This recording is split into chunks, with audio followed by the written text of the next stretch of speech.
The Hail Varsity Radio Saturday morning show. Strap yourselves in. Here are your hosts, Chris Schmidt. Y'all don't even know he was a virgin until he's 28, and now, roll tide. And Mark Kraynak. Time has come for someone to put his foot down. And that foot is me. Welcome to it. Weekend editions here. It's Hail Varsity. We're presented by Currency. Chris Schmidt, Elijah Herbel. Mark Kraynak is coming along here very shortly. The Iron Horse, Gary Sharpie will be back with us here, probably about 15, 20 minutes from now. Can join us in the StreamYard is where we're at Saturday mornings. Hail Varsity YouTube is how you watch us. Also, the Hail Varsity Radio Twitter feed at HVarsity Radio. Give that a follow.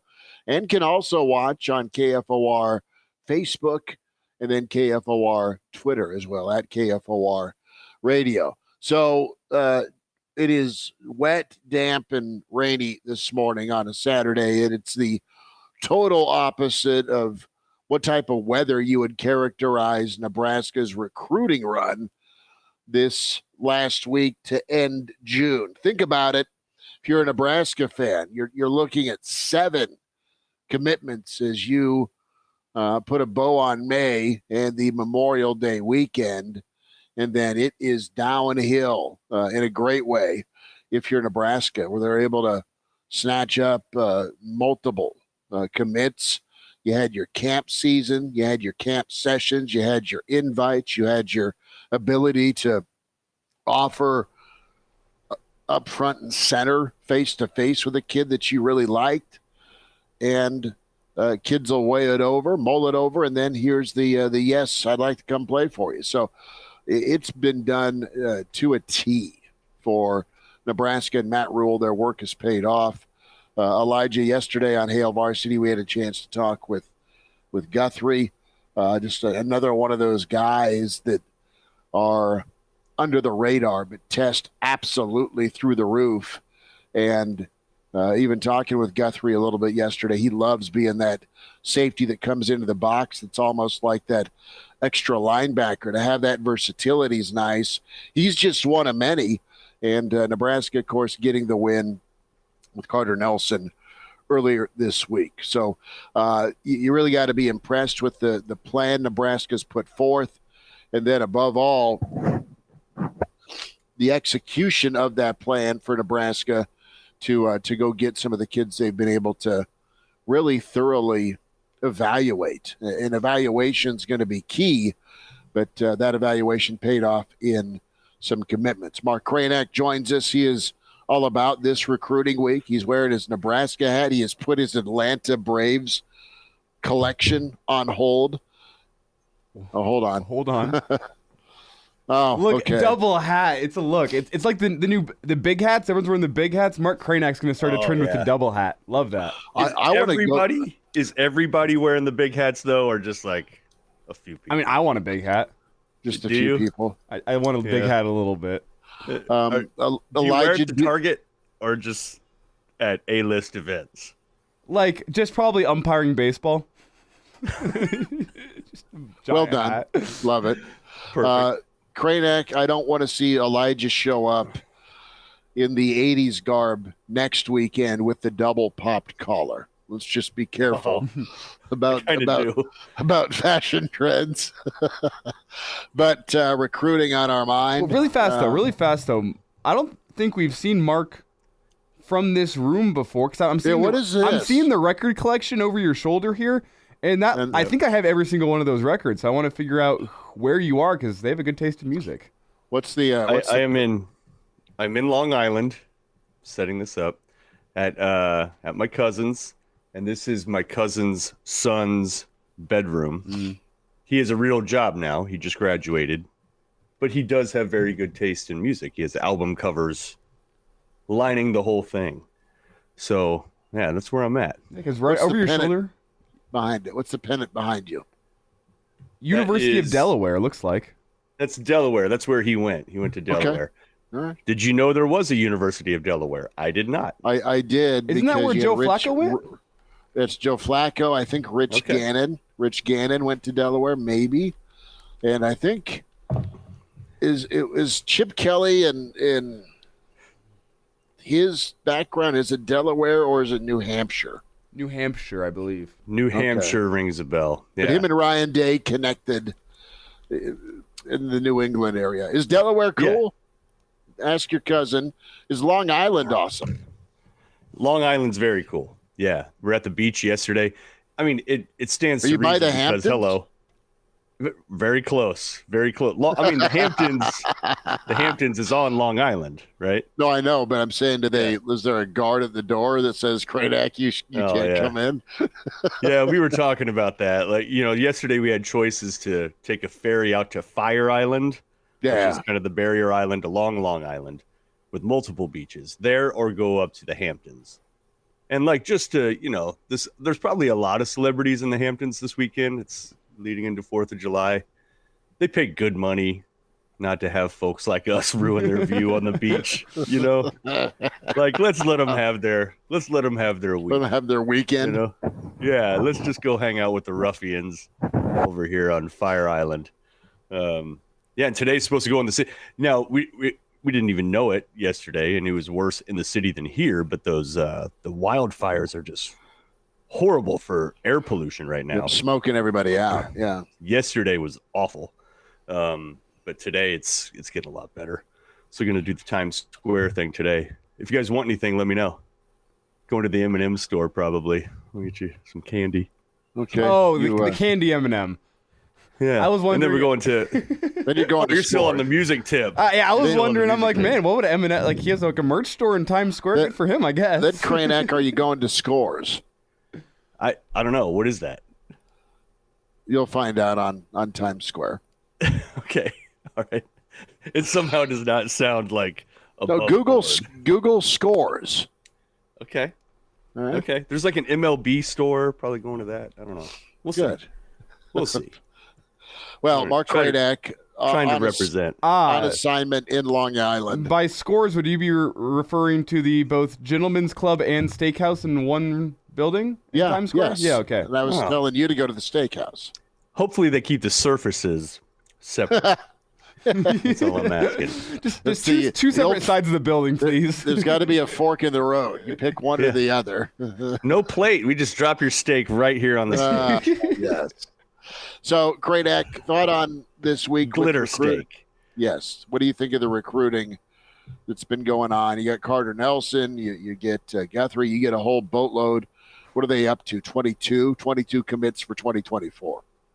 And where are the rankings at now? They're number 9 or number 8. I mean, they've forged their way into the top 10 in the 24/7 rankings.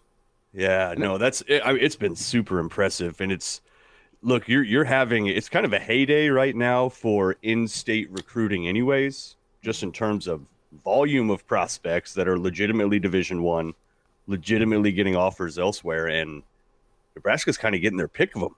It seems like so far. I'm not seeing a bunch of players that you absolutely have to have leaking out. I think you've seen it before, but that in and of itself is a W. And then just skill position wise, yeah. I mean, between Davon Hall and McMorris and Nelson, you're getting some freaky guys. McMorris and Nelson in particular, those guys are. They just don't build human beings very often that have those traits, and they happen to be inside your borders. You better pick them up. It's been impressive, and especially considering what Rhule's been here. You can't even necessarily consider this like he still hasn't even been able to lay out like what he would do for a full cycle, right? Like this is just for the 24s, and he just got here in late 22. He's already behind, like way behind his peers, just in terms of the recruiting calendar. And to be able to secure this kind of class, it's okay. Well, it's like, to your point, like these are kids that, I mean, we talked with Rex Guthrie. Rex Guthrie, he got stopped by his high school by Marcus Satterfield. Marcus Satterfield's like, yeah, we like you. You should come stop by at camp. Like all the relationship building for this class has occurred either this past spring or mostly this summer, because this past spring and late winter, you're still focused on your class of 2023, getting that right. Then spring football rolls around. Then the summer rolls around, and now you're starting to build relationships with your class of 2024 guys.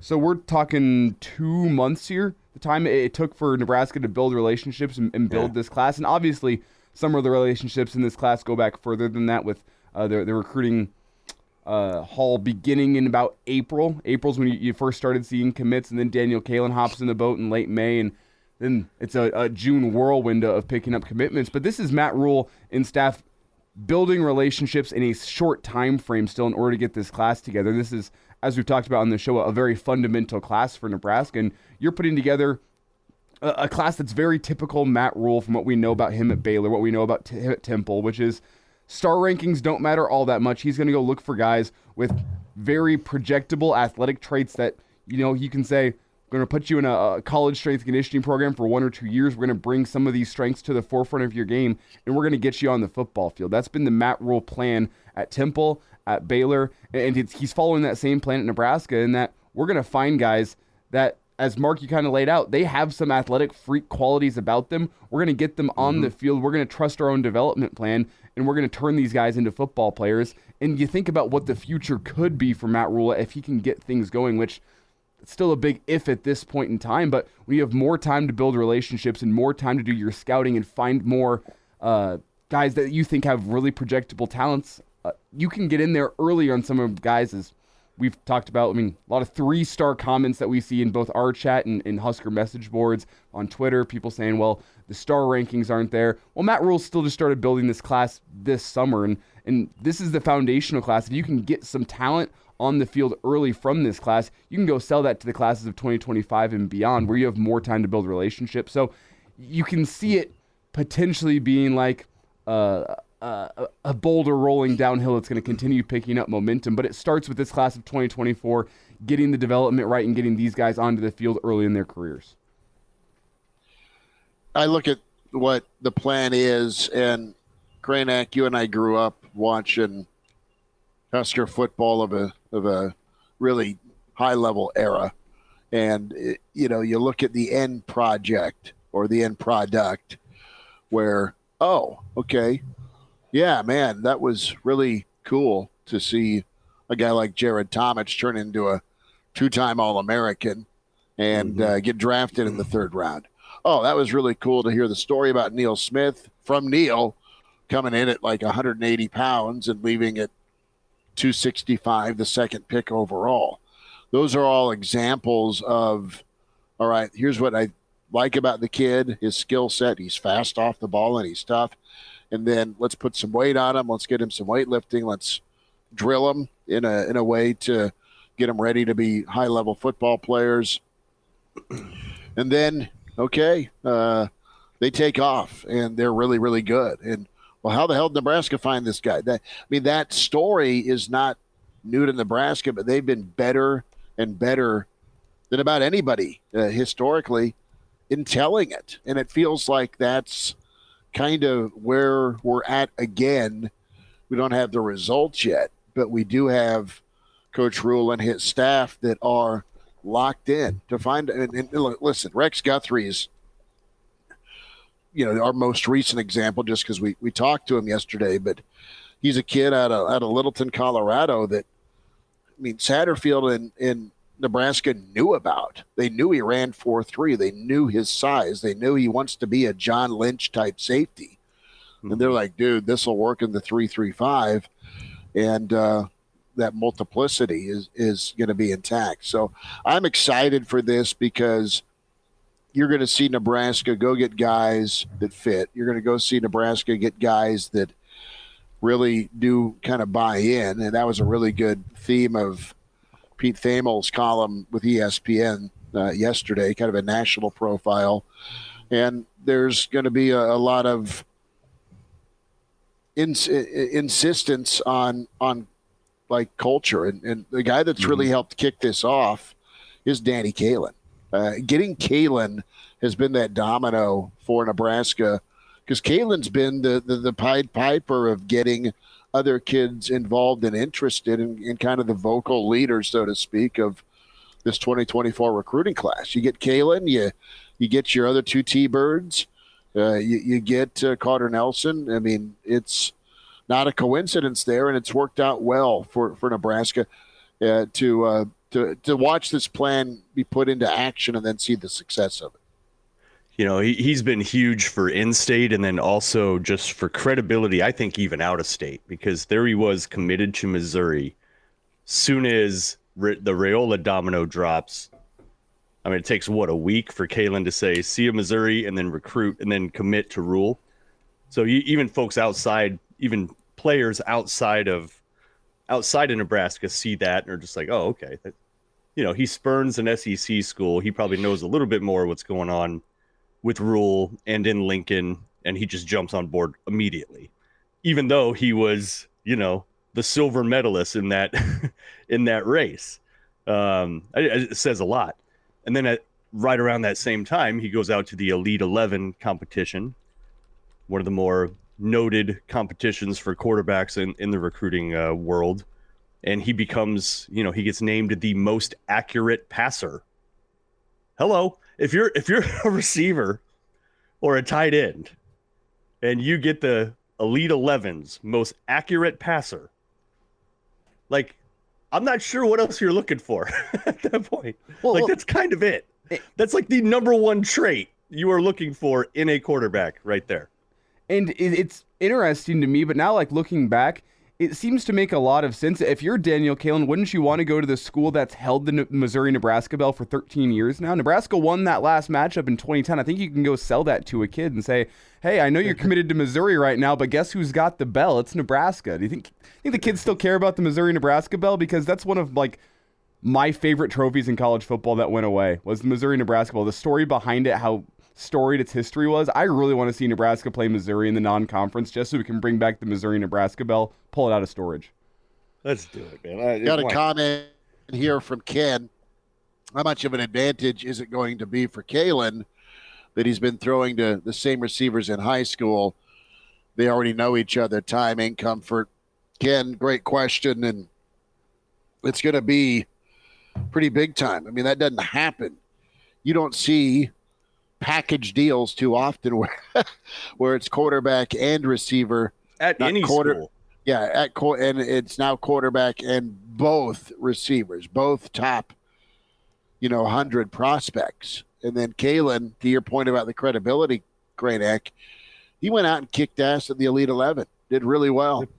Yep. I mean, super impressive. So got the most accurate passer. Yeah. Yeah. Most accurate passer in that competition. So it's nice. So it's a good haul. And the thing that seems that I'm bullish on, I guess, for Rhule is it's not just the developmental guys, right? Like it's not the 5-star heart guys or the 5 heart guys where you're just like, the last one's off the field, the first one's on the field, last one's off it. It's beyond try hard guys. Yeah, the kind you let your daughter, the kind you hope your daughter dates. It's not all that. It's because it's mixed with bona fide, verified speed, like dudes that have run 10-4 in timed, sanctioned meets, right? Like, so it's a good mix. But you'll see what they do. You'll see what they do. The whole roster is turned over so much. There is going to be. We talked about it a couple months ago. It is a really difficult exercise to sit here today and name more than, 4 bona fide starters, like that 100% are going to start at fill in the blank position. Not an easy exercise right now. Things are so open, and what you're going to have is a lot of incoming freakish type dudes that are fast as hell at least. Can they play ball? We'll see. A couple of them definitely can, especially the guys from Bellevue West. So, interesting times in Nebraska right now.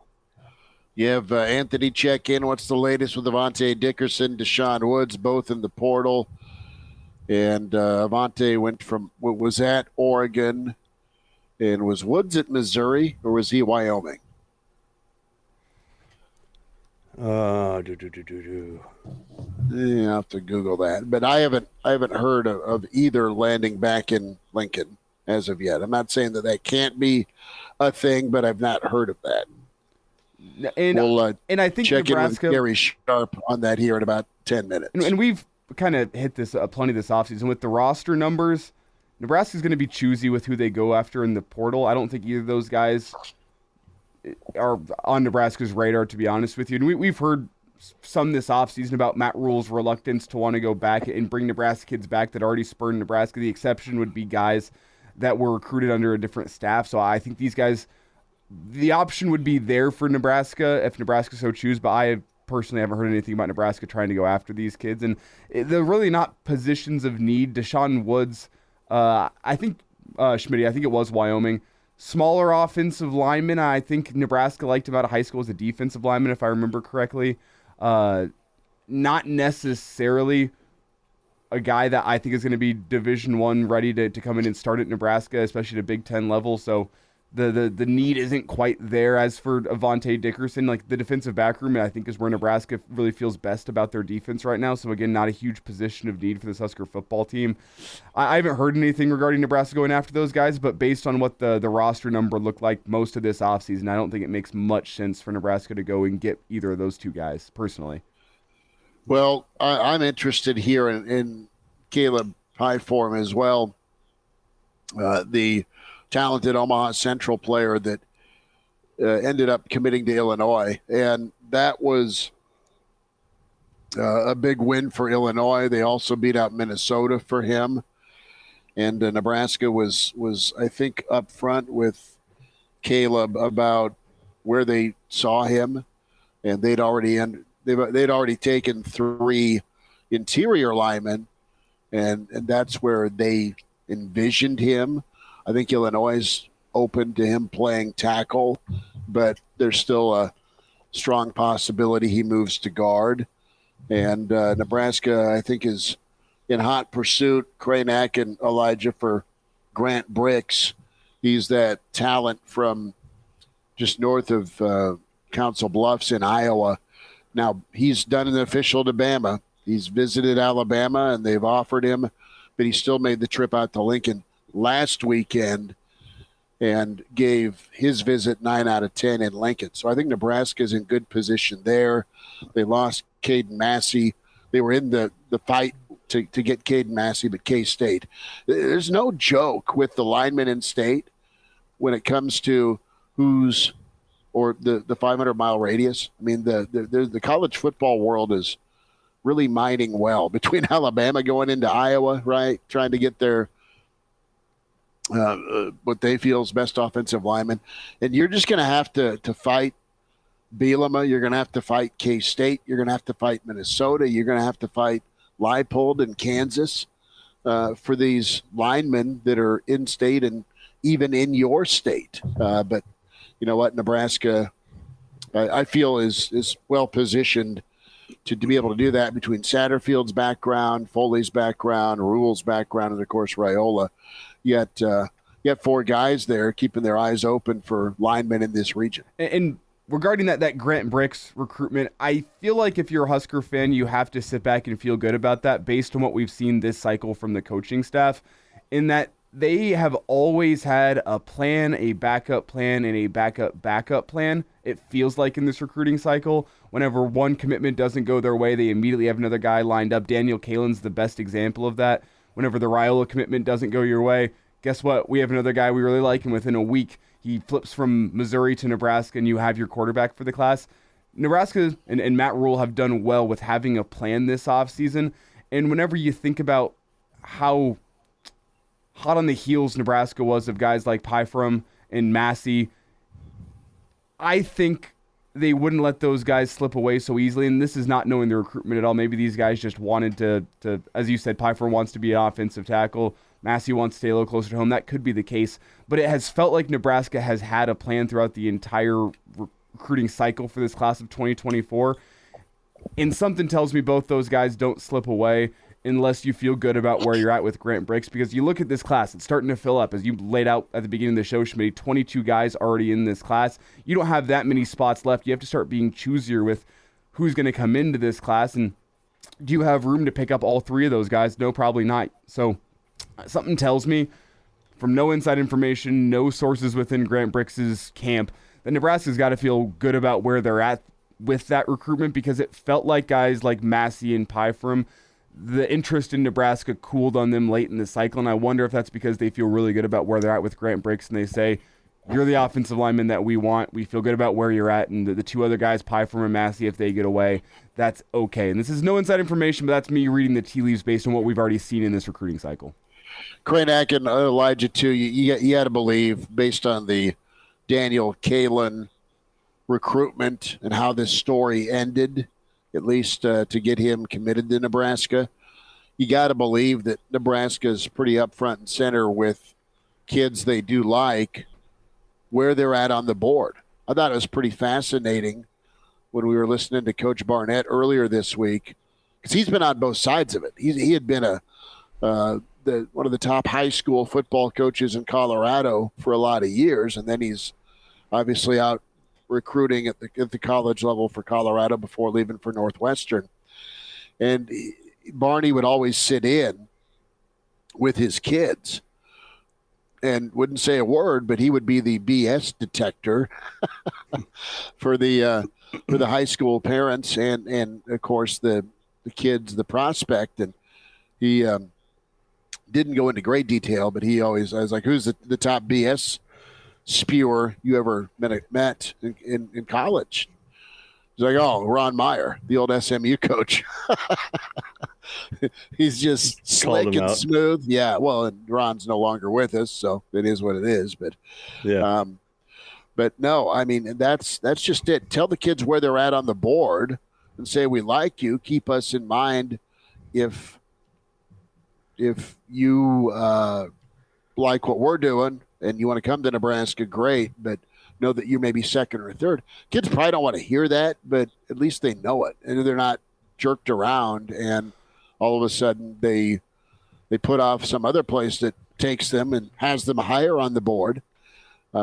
So I'm glad Nebraska's dealing the way they are with their recruitment. Listen, and they're in that 15 to 20 range or 10 to 20 range, which they have been in for years, right? Yeah. With the occasional outlier of lower or higher, but generally speaking, they're in the top 20 and they're in the top 4 or 5 in the Big Ten every year. Retention, as we know, is going to be just as big of a factor, because that's been Nebraska's problem. Look, and having an identity, selling kids on it, and then actually executing it and letting kids get on the field, because you look under Frost, and at least early, their identity was speed, right? And they brought in some fast guys. Miles Jones was a super fast guy. That's the only one that comes to mind right now. But they brought in, track guys from Florida, fast dudes. And it's hard to remember their names, Mark, because they were here for a cup of coffee and then they were gone. Yeah. And they left. That's what I'm saying, right? They just left because what they were told was going to happen versus what actually did happen, and them getting on the field seemed like it was different, right? Or that, it just was not a fit for what they were looking for. I'm thinking, there's other cats that, the names are escaping me, but there was a kid out of Oklahoma that was super fast, but a thinner guy. There's a kid that ended up transferring up to, I believe, Washington. Nebraska's not had very many wide receivers stay. Think about this. No. I mean, Nebraska's been so thin at wide receiver over the last 5 recruiting classes. They get some dudes. Who's here? I mean, who's left at wide receiver? I'm being serious. That's okay. Tough to look Betts at. is it, and that's after a little bit of a hiatus. Coming back. Yeah. Jeez. On top of being through 30 offensive coordinators or wide receiver coaches. So it's that combination. And look, it's even going to be tougher in the transfer portal when it comes to, the transfer portal era. It's going to be even tougher to retain players. So you better have a good culture. You better have a defined identity. And the guys that you're bringing in better have a spot that they can slide into instead of toiling and wondering. Or have a plan for them. And so in the transfer portal era, I don't know if the retention rate numbers will actually be any better, right? But hopefully the ones that stay are better fits for what you're trying to do within your, I don't know, defined identity. Yeah. Hopefully sense. Nebraska will have here. Gary Sharp is with us. The Iron Horse is back. Sharpie, you got your fireworks ready? I am ready to celebrate. Well, first I celebrate Bobby Bonilla Day. Yes. It's Bobby Bonilla Day? 2 million? Yeah, so Bobby Bonilla, who deferred, teams like to defer money. I never understand that with athletes and agents because money now is better than money later. But Bobby Bonilla deferred money, and so his contract keeps, like it's the gift that keeps on giving, that the New York Mets on July 1 for still another decade give him $1.1 million. The Baltimore Orioles still owe him $500,000 every July 1 for the next, 5 to 7 years. So it's Bobby Bonilla Day. He gets a check for $1.6 million, and he has not played for, nearly 20 years. Yeah. Wow. I remember him with Pittsburgh. That was the glory years of Bobby Bonilla, Bonds, Van Slyke, Spanky LaValliere behind the plate. Wow. That is a blast from the past. Good on you. You win money on, I know Elijah's a huge baseball fan. We all are. You win money on Immaculate Grid for coming up with that answer. Spanky LaValliere. He looked like he had a hard pack of Marlboros in his back pocket. It's okay. Gary, have you been playing the Immaculate Grid? Because I've been trying my best. I think my baseball knowledge might not go back as far as Schmidt, so I struggle a little bit. I've been waiting for an Immaculate Grid football version because I think I might do a little bit better there. So for people that don't know, Immaculate Grid, we kind of all got onto it during the College World Series, and it's essentially Wordle for baseball. And you get a new thing every day. You only get 9 guesses, and it's like taking off. I know the Milwaukee Brewers the other day, their clubby printed out that day's Immaculate Grid and put it in every player's locker. I'm waiting. I'm with you, Elijah. I'm waiting for the NFL or the college football version to come out shortly, and then I'm screwed because that's all I'll do in the morning. I won't prepare for a show or anything. I'll just be playing Immaculate Grid because I'm not a Wordle guy. But I would do this stuff because I used to do Sporkle. I did Sporkle before Scott Frost made Sporkle popular. So this is an app. Is this right? This is an app you download or a game you just go to? It's a online? game. If you go to ImmaculateGrid.com. So what it is it gives you a grid with different baseball teams on the y-axis and the x-axis. So say it's the Orioles and the Cubs. You got to find a player that played for both teams. And then the Cubs, the next one would be let's say it's the Chicago White Sox. Now you got to find a guy who played for both the White Sox and the Cubs. It's Sammy Sosa. It's a fun game. I think Mark would really like it. Sharpie, thoughts on recruiting, partner? It's been a week. It's been a month, and Nebraska's done really well, and I know Nebraska fans have been really entrenched in it, and it really got that tipping point was Daniel Kalen flipping, and then those dominoes have been really good for the Big Red.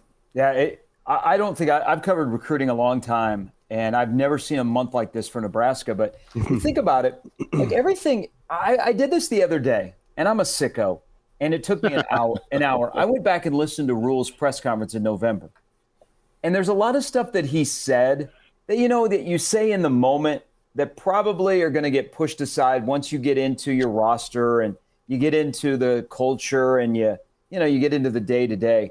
There's a lot of stuff he said back then that holds true. Like 8 months later.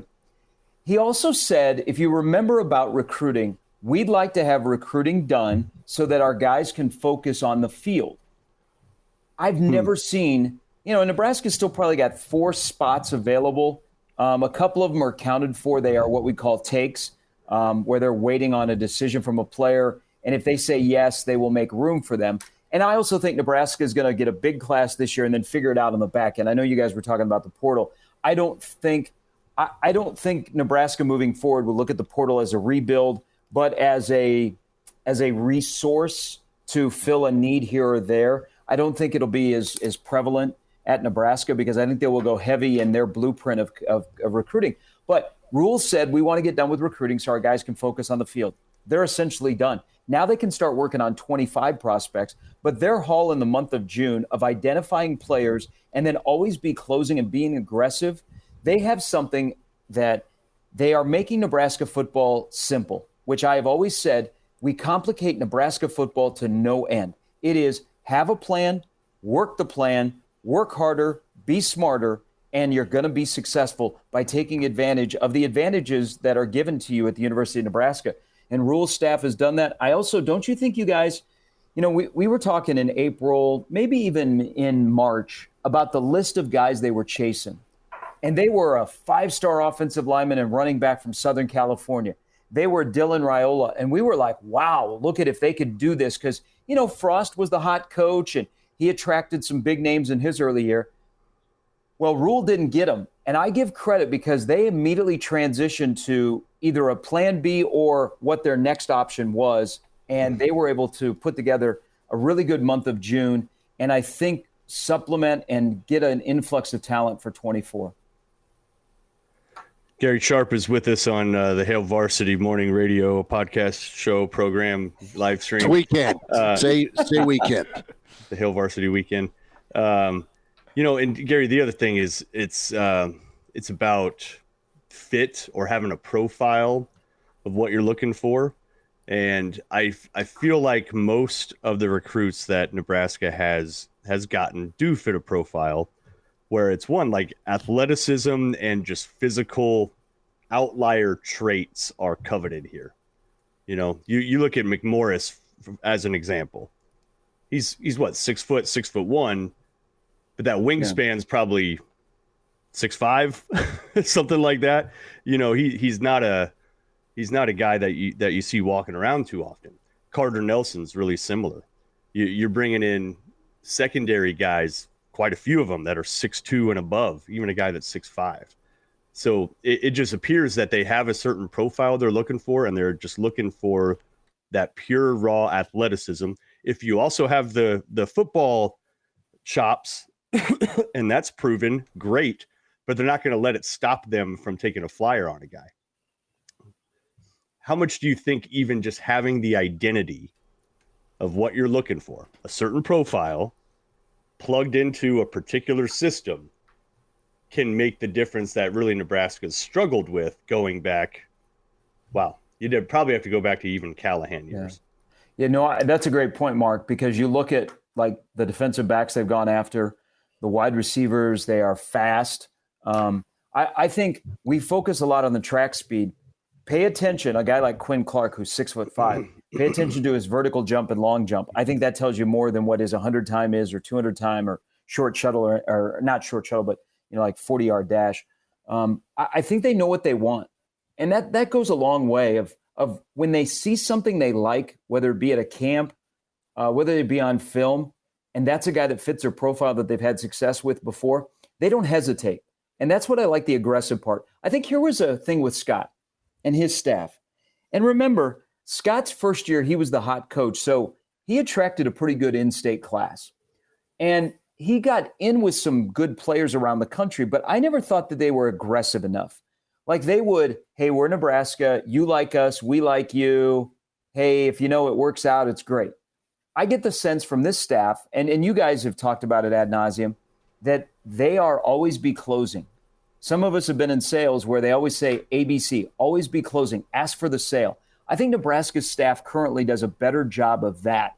Thus, they make some kids think, hey, man, I got to get my spot before it's too far down the road. Or in some cases, possibly with a Caleb Pyfrom, they give them an end date to say, hey, we want you, but we got to know because we got to move on and get somebody if it's not you.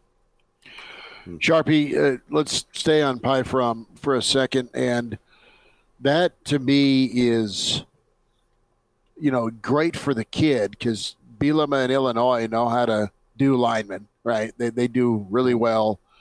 But your reaction with him going to Illinois and, quite frankly, having Minnesota, Illinois, Nebraska, probably the Kansas's schools in on him. I mean, this is the first of probably many years of, your top linemen or top 2 or 3 linemen with all sorts of attention in the state. So Nebraska, do you feel like they're okay on the offensive line? Do they have their guy they want, or feel like that somebody that is at the same level as a Caleb is likely in, or would they let him get away? No, you know what? So, it's kind of I think there's two guys that have come out of Central recently, offensive linemen.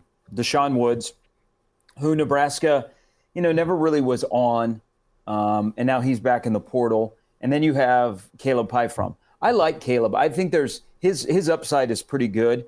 But I think when Illinois got onto him, they recruited him very, very hard, and he liked Illinois better. It's strange. The Illinois football program's only had one scholarship player from Nebraska in 132 years. You got to go back to 1915, Elijah, to find that guy. But I think Nebraska liked him. So this is what we do in recruiting.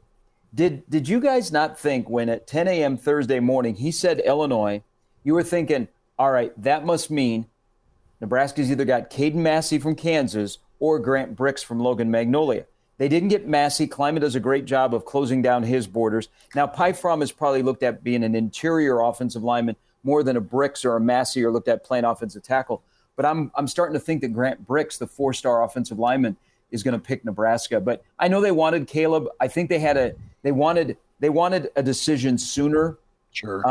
So that's why he probably went towards the end of June. I hope he does well. He's a good kid. It's good that an OPS school is producing a lineman. But you look at last year, Nebraska did really well in the state of Nebraska with linemen. And if they finish their offensive line room for the 24 class with Brix, I think you're going to feel pretty good about it, especially with a Texan and a Coloradoan already in it. Sure. How about the novelty right now at Bellevue West, not only for Nebraska, Gary, but just period. You don't see package deals like that. You might see a backfield that is all Division I, or a quarterback and a receiving core that's got 3 to 4 guys that are Division I, but they don't go to the same school. I think within Nebraska, just having that much Division I talent within a certain battery like that, I think you have to go back to Millard North, probably circa 2008, when you had Paul Homer, you had Corey, I forget his name. He was a tailback at Nebraska for like a year and then transferred out. Does that ring a bell? Anybody remember? Number 28. Corey something. And then their quarterback was the kid that went to Iowa, played linebacker, and then ended up with the New England Patriots for a cup of coffee. And his name's escaping me now too. It was Jeff. God, what was his damn name? Anyways, they had 3 Division I guys in the backfield, right? Mm-hmm. You had your quarterback, you had your tailback, and you had your fullback. All Division I dudes, but they all went different places. Homer went to Washington, quarterback went to Iowa, the running back went to Nebraska and then flamed out. You got 3 dudes all going to Nebraska. And Gary, you've seen a lot of them just playing wise. Their numbers are obviously very good. Playing wise, can you think of any comps for Hall or for McMorris? Not that they'll be exactly like those guys, but just in terms of style of play, like who's physical, who's good on routes, who's good on deep balls, who's good at catching over the middle, who's got shakes. Like, how would you describe why those guys are so effective and highly recruited? So a little bit with Davon. I think the comp is already at Nebraska and Xavier Betts. About the same size. They're utilized the same way in that offense. Davon probably was better as a sophomore than he was as a junior, in my opinion, in watching him. But he's got great speed and his physicality. I'd like to see him use a little bit more. But I think there's a little Xavier Betts there. With Isaiah McMorris, because he's going to be a slot guy that runs really good routes. The first thing that popped in my head, and I don't want to necessarily go there, is a guy like Wandale, who's real shifty, that all that you need him in space. I will tell you the thing about Isaiah, and I think Isaiah had the biggest jump during his junior year, is I loved his catch radius. I mean, any ball from Kalen that was in the zip code, he was going to catch it. And, man, he is a tough SOB.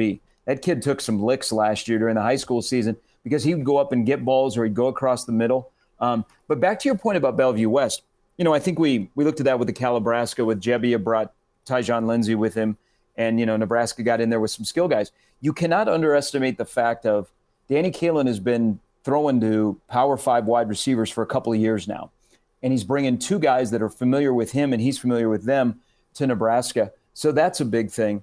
But that program is not done. We've already seen from the Bradleys to the Betts to the Duckers to the Helms to the Riley Duckers of guys that are playing Power 5 football. They've got another quarterback who just transferred from Millard West that's going to be a good one. And then keep an eye on this name, Johnny Harris, who is another, I think, Power 5 wide receiver. So it's a good program to establish a relationship with Mike Huffman because it's not only his program that produces really good talent, he knows the Metro really well. And what Nebraska has done in this town, and I'm in Omaha for people that don't know or haven't listened to the show. If you haven't, I don't know what you're doing with your life. What are you doing? But Nebraska is using the network. You know, there's a lot of former players that are in coaching in this town, from the Steve Warrens to the Damon Bennings to the Matt Verzals. And Nebraska is relying on that network of, hey, I know he doesn't play for you, but have you seen Donovan Jones play? Oh, yeah, I've worked with him. What kind of a kid is he? What kind of a player is he on the field? So they're using that network. And that's where you can use a guy like Coach Huffman is, hey, I know you got some studs, but tell us about other guys in the Metro. So there's a lot that goes into getting 3 guys out of that program, but also handling it the right way, where you were upfront, you were transparent on how you were recruiting that coach's kids, and it turned out to be a win-win for everybody. And I think that goes a long way from when it gets down to decision time for your next round of prospects, and it's not just Nebraska that's beating on the door. Nebraska has a leg up because they've treated other players from that school well in the recruiting process. Hey, real quick, I just found the names. Class of 2006 at Millard North. Jeff Tarpinian was the quarterback, went to Iowa. Corey Young was the running back, and he was a 4-4 guy, but he only lasted like a year. He went to Nebraska. And then Paul Homer, of course, the fullback that went to Washington, became a 4-year starter. I think you have to go back to then to think of any single team in the state of Nebraska that had 3 Division I dudes clustered like that in the same class. How do we not pull out the Tarpinian name because it was such a good name? It was fun to do their games. Run that. Watch that. Sharpie, Carter Nelson was in. That was the national get, but it was an important, I guess, declaration for Nebraska to the rest of, well, the college football world. You can visit, but you're not staying.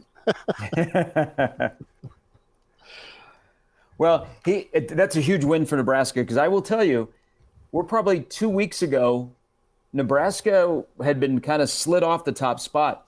He loved Georgia. I mean, Notre Dame was really, really good. So Nebraska worked on this, and credit to both staffs. Going back to Scott Frost's staff, because they identified Carter Nelson pretty early, and they were like, that guy is going to be the best player in the state. He is one of the best athletes that we have seen.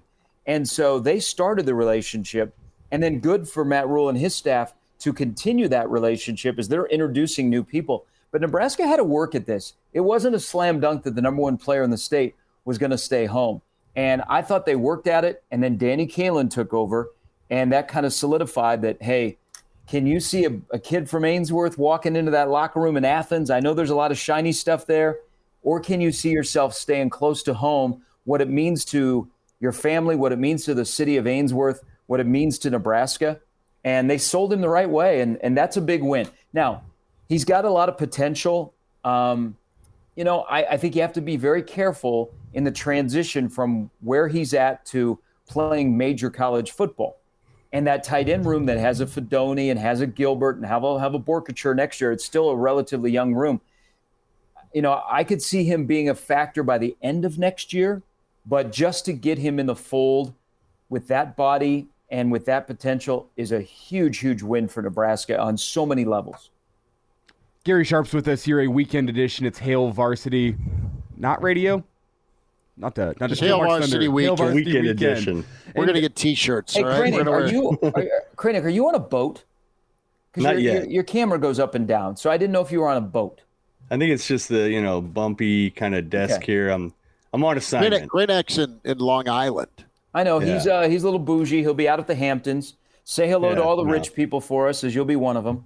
No, I was just saying beforehand, they paid good enough money to avoid having to look at this. If you ruin could, their view, Kraynak, if you could, who would you bump into at the Hamptons? Who would you like to see out and about? Oh, probably Benifer. I'll just be like, "What's up, guys? Good to see you guys back together." Smoke. I don't even know who lives there. Yeah, I don't even know who lives there. And who lives out in the Hamptons? Seinfeld. Okay. Howard Stern, I think. Gwyneth Paltrow, Brooke Shields, Christy Brinkley is out there. If he's still going by P. Diddy, he lives out there. John Bon Jovi, you might bump into him. De Niro, walking his kid. Jay-Z, maybe. See? Yeah, they're all here. Yeah, it's like we're all here. We're all here. Kraynak. We're all here. Yep. I don't know. Air quality's bad. We don't even know if we're going into town today because the air quality's still not great. It's blame Canada. I mean, we took their Stanley Cup and they sent us a fire. I think South Park did a song about that. Oh yeah, blame Canada, and they just crushed Brian Boitano. Hey, you want to know like any foreshadowing in pop culture? Just watch South Park or The Simpsons. You remember The Simpsons did an episode about a submersive going down. Oh wow! Yeah, yeah. They have a show about everything. That's scary. Okay. They have anything about Nebraska winning a national title and something significant anytime soon? How about Nebraska making a bowl game? How about that? Right there. Did they have that episode? Sharpie, last thought here on Carlon Jones. He was another get this week, Bay City, Texas, and liked his film, but with Nebraska and Texas, that's now 7 they have from the Lone Star State. Well, how about Houston? Nebraska has more Power 5 guys out of Houston than anybody else that recruits that area, including Dana Holgerson's now today. Congratulations, Big 12 football program. Yeah. He's a guy that I don't know because of the flurry of recruits will resonate, and he will get as much discussion as there should be. I love this kid. I'm almost certain that he'll be in my Super 6. Not only is he a position of need moving forward at Nebraska, but you look at his film. Mark, you were asking for comps earlier. Elijah Schmidt. Does he not remind you of Malik Collins? That first step, he's very twitchy. His hands are really, really good. I think there's a lot to like in this kid. Plus, there's the Phil Steele Bible nationally. Then there's the Dave Campbell High School Football Bible in Texas. When they name a kid the preseason his class Defensive Player of the Year, you should take note. And in the Class 4A, that's what they've done with Carlon Jones. I really like this pickup. I think it's a really, really good pickup for Nebraska because I also think he looks like a guy, if I'm thinking about who's going to play up front on a 3-3-5, that guy just committed to Nebraska out of Bay City, Texas. And whenever I think about Carlon Jones, Gary, he seems to me to be the perfect example, and I said this on our show the other day, of a guy that slipped through the cracks and Matt Rhule is going to take advantage of because he's in a place like Texas. There's so many talented guys. His stats back up how good he is. His film backs up how good he is. I wonder if it's that frame only being a little over 6'2" as a defensive lineman that allowed him to slip through the cracks like this. But for the life of me, I can't figure out why this kid's only a 3-star because his film and his stats and just how he plays the game all seem to back up the fact that this is a great football player. Yet for some reason, maybe just because of his location down in a football hotbed in Houston, he doesn't seem to be the guy that would be recruited the same should he come from a place like Omaha, Nebraska, or Lincoln, Nebraska, or name a place in the country. It feels like he slipped through the cracks for whatever reason. I agree with you. I think you're absolutely right. And we follow a football program where stars don't matter, and we have to get used to that. But on that point, Elijah, this is for you guys because I've wondered about this week. We kind of wondered about the under the radar guys the first part of this month. And then you look at the rankings, and either the team rankings are average per player, but the team rankings, Nebraska's sitting in a good spot. I think they'll end up 18 to 25, which is where Nebraska should be. But do you guys think moving forward, Nebraska, if they have success on the field, will still recruit like this? Or will they start reaching higher where they're in a different level of tier of guys that they can go get? Or do you believe that Rhule will continue to follow this blueprint from Philadelphia to Waco to Lincoln to put together a recruiting class? We talked about that this week. We had an emailer with that question. I think they'll do both. I don't think they're going to turn their back on what has won for them at Temple and at Baylor and presumably in Lincoln. If they're going to go keep turning over rocks to find that diamond in the rough, I mean, I think they are really good at that, their identification and development. So if they have a Hassan Reddick out there, they're gonna go do that. But if they grow in stature because they're 10-2 and they finish third in the Big Ten, yeah, they'll be able to maybe start winning some of those 4- and 5-star battles. I think they'll keep their feet in both ends. I think they'll still pride themselves on development and identification, but if they can go get more of a ready-made guy, they'll take a shot at that. I think they'll do both, Gary, but they're really good historically at finding out about somebody no one else knows about, and then really pulling the trigger on somebody and finding a good ball player. Well, and to me, that's what Bo Pelini did really well at Nebraska. That's what made him 10-2 every single season. Well, it wasn't the 4 stars he picked up in his class. It was the 3 stars that he picked up in his class that he saw some traits in and he developed. And I think sometimes Bo Pelini's track record of development at Nebraska can get swept under the rug. People just say, oh, 10-2, he never got there. But his track record of developing 3 stars was really impressive at Nebraska.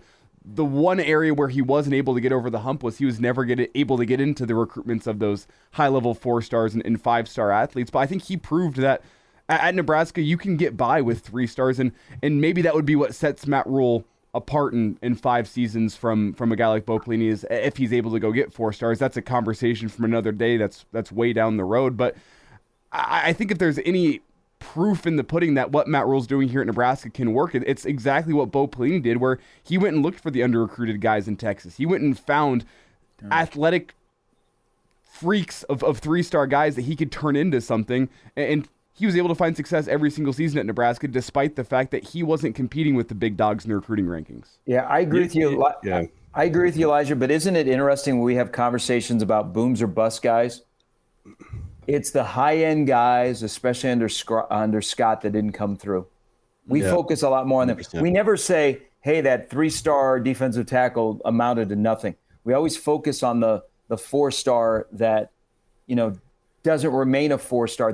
That's if you go back. I always bring this up when people talk about recruiting, because the narrative about TO's classes in the 90s was, oh my gosh, TO grinded and they got a bunch of under-the-radar guys. Stop. If you look at the recruiting classes, they got some dudes that were one of the best around college football. It wasn't they got a bunch of jabronis from Nebraska and turned them into these hulking figures. They were able to go get dudes around the country. But the thing that I think made Nebraska back in the 90s is they had a good blend of a class. And, of course, it seemed like everybody developed, but their big-time recruits got better. And you look at Lawrence Phillips, Tommy Frazier, those guys, they got better when they entered Nebraska. That's another thing I'm going to focus on, because I know I'm going to use Eric Fields as a prime example of the Rhule principle. If a guy like Eric Fields develops at Nebraska, but I'm also going to pay attention to a guy like Carter Nelson, because he is more highly thought of at the top end of your class of, can you take the higher end guys and either keep them there or improve them? Because I think that's the difference between winning 8 games to possibly in 1 year winning 10 games. Nailed it. Yeah. Absolutely. Yep. What do you do with the talent? And do they stop growing, or does their growth get stunted, or do they flourish? Yeah. I mean, that's really the trick of it. Well, and development is the thing this year, guys. I mean, this is not a talent-laden team in 2023. They've got some good players. They don't have enough of them at certain positions. So it's not only the development beginning this past January, but I'll be curious on the development in season of players. Are players, are the players the final product when they begin camp in now less than a month, or are they getting better during the course of the year? That'll tell you a lot about 24, when they will have more of an influx of talent and probably a deeper talent roster than they will have when they roll out to play in now 62 days. Yeah. Sharpie? And, Oh, just going to say too, not to go all glory days on everybody, but bringing up how players Cue it up. Talking about how players got better in the 90s when they came in. You also had a sharply defined identity at the time. Yeah. Right. And not saying that specific identity has to be Nebraska's now in terms of ground and pound, physical, and you don't have to copy and paste that same identity, but you do, I think, have to copy and paste how committed Nebraska was to that identity.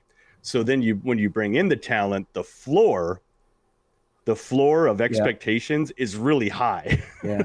Right. Yep. And so those high end guys come in and quickly understand, like, oh, if I don't go absolutely nuts in practice and give 5,000%, I got this cat from Utica that's going to pass me.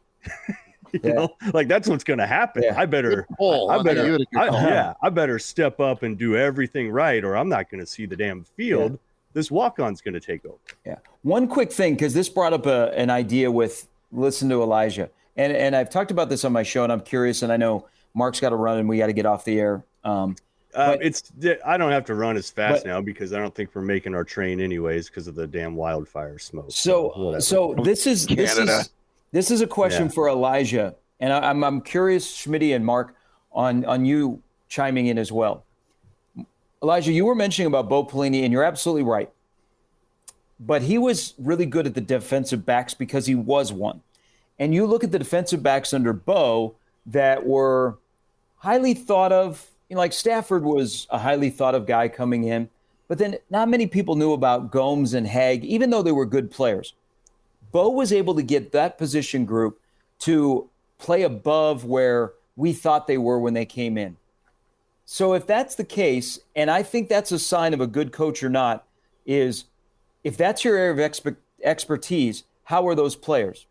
Scott's area of expertise was quarterbacks. What happened to quarterback development in Nebraska?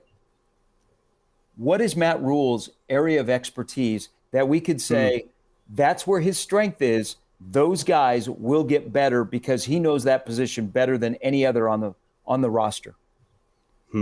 As I look at it, we'll see. It's got to be line, isn't it? I would have to put down offensive line as being a prime example of that in particular. That's what he made his money on at Baylor and Temple was we're going to go win the lines of scrimmage. We're going to go just absolutely beat you to a pulp there for 3 quarters whenever the fourth quarter rolls around. It's going to make running the football easier, and it's going to allow us to go exert our will over you. And you know what? That's why we're going to win 1-score games at Temple and Baylor is because our offensive line is going to go maul you for 4 quarters. That's the one I look at in particular, but that's what's interesting about Matt Rhule as well is he's said it multiple times. He's coached just about every single position on the football field, and he doesn't necessarily feel like there's one position that's his home position, but I think you have to look at the offensive line based on his track record and his different stops as being that position that you can look at and say, this is the one that not only does he have more expertise there, but he has to get right, and he knows that coming in. Yeah. I'm in agreement. I mean, that's what's going to win you ball games in the Big Ten and beyond. And you can have different styles of quarterback. We'd all like to say, okay, our head coach is a quarterback expert, and I'm not saying he's not good at being a part of the offense or coaching the quarterback. I think he's great at the communication part, probably, with the quarterback. But no, it'll vary. There's some years where you're going to have a guy that's going to go make all the plays for you and supplement and pick up for, all right, maybe we don't have the running game we want, or the receiving core's off, or the line is spotty, so I need great quarterback play. Well, not everyone's going to be loaded at quarterback in the country, even teams that are in the top 10. Have a guy that can go make a play occasionally with his feet or his legs, manage, and then lean on the line, lean on the running game, lean on the rest of the offense. Guys, how long has it been since Nebraska's had help on offense? I mean, Adrian got asked to do it all when he was here. Some of Nebraska's better offenses back to the Bo era is when they could throw it to a Nunua or Kenny, hand off to Amir, or let Taylor waggle out. Do something off script, right? Yeah, something run off past script. Option. Yeah. So It's all about the lines. I'm with Elijah. Great question, Gary. Kraynak, what do you think? Same? Yeah, you're going to need those guys that make plays off script. Nebraska felt so station to station, with the exception of Maurice Washington. And then Adrian, when the pocket breaks down, they were stationed. It was like small ball in baseball, right? You're getting chunks. Again, outside of the first year, I think the first year or so they had some explosive plays with Divine, with Stanley, with JD. But as the program continued on, it just felt harder and harder to get those. But outside of broken plays. But yeah, how about a guy that you can just toss it out to, that can just shake a dude and get an extra 10 yards? That's kind of what you've been missing. And by the way, prediction. I'm curious what you guys think. So I'm trying to think of how to classify this type of player, and I'll give you my prediction. But somebody who is a little bit off the radar that you think under Rhule could flourish and find a role. I'm going to go with Rahmir Johnson. And the reason I'm going with Rahmir is, look, they tried to split him out a little bit last year. I think he was just kind of caught in a weird, Whipple, doghouse, whatever the hell that was thing, plus the running back situation. I just think he just kind of got the short end of the stick. But in terms of what Rhule values, right, they value practice. From all accounts, Rahmir Johnson is very good at that. Values dominant contact is what they say. And for his size, there's nobody that packs a punch more than that guy. I mean, he falls forward, he goes into contact, he's versatile. I think a guy like him finds a pretty big role. I'm just curious if you guys think of some folks that are maybe a little bit off the radar that maybe find new life under Rhule. Can I say Xavier Betts? Sure, absolutely. Yeah. I think Xavier Betts by the end of the year will be the best wide receiver Nebraska has. That'll be big. I could see that. I think Rahmir has a chance to actually do what they flirted with last year with him, where it's just like, hey, we move him around. Man, I want to agree. I want to agree with you, Mark, and I want to believe you. Rahmir Johnson is one of the more mystery guys, because even during spring, he wasn't talked a lot about. There's not a lot of chatter about him in the offseason.